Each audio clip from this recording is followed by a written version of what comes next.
Hello, everyone. Welcome back to my podcast.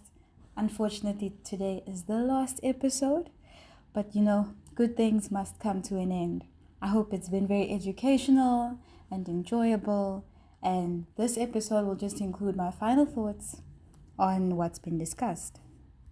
So, firstly, I actually thought the interviews would go a different direction.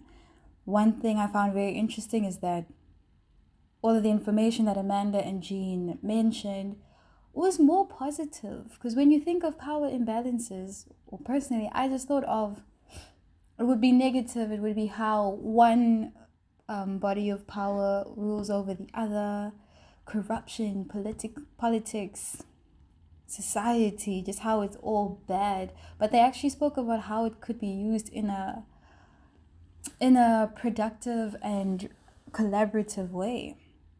Clearly, power is a fundamental and essential part of planning, and urban planners need to be aware that that power exists. There's so many levels and aspects to it, like I said, professionally, those who know, those who are experts, and those who are learning, the community, politically, where some politicians could have power over a planner, societally, where the planner will have power over the community and could control what they take in. But it is not necessarily a bad thing. It can be used for good, it can be a learning experience, and is collaborative. One very important thing that they've pointed out is that context plays a huge role in addressing power imbalances in urban planning and community engagement.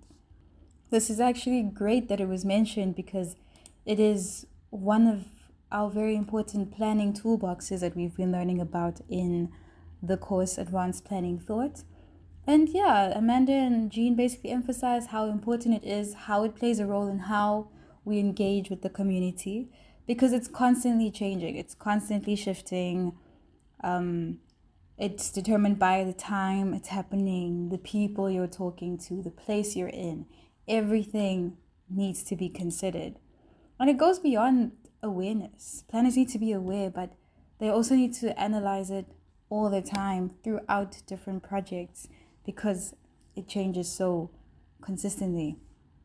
And one very unfortunate part is that as much as you can address imbalances and try to make things equal, you can't make everyone happy. Someone is not going to be completely satisfied because we need to think of what would help most people or what is the bigger problem.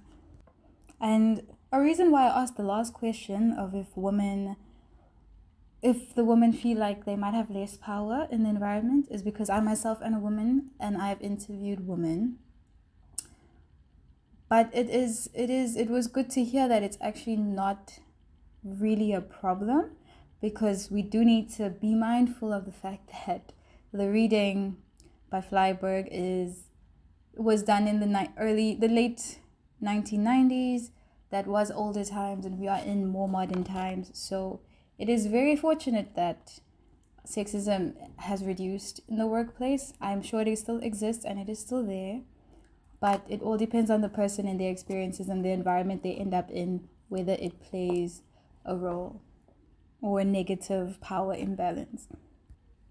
I actually enjoyed both interviews very much. I feel like I've learned a lot, and it's really changed my perspective on power imbalances in community engagement and the planning profession. I will definitely use this out in my practice, and thank you again so much for my guests, and thank you so much to you guys for listening. I hope you enjoyed. Yeah, enjoy the rest of YouTube.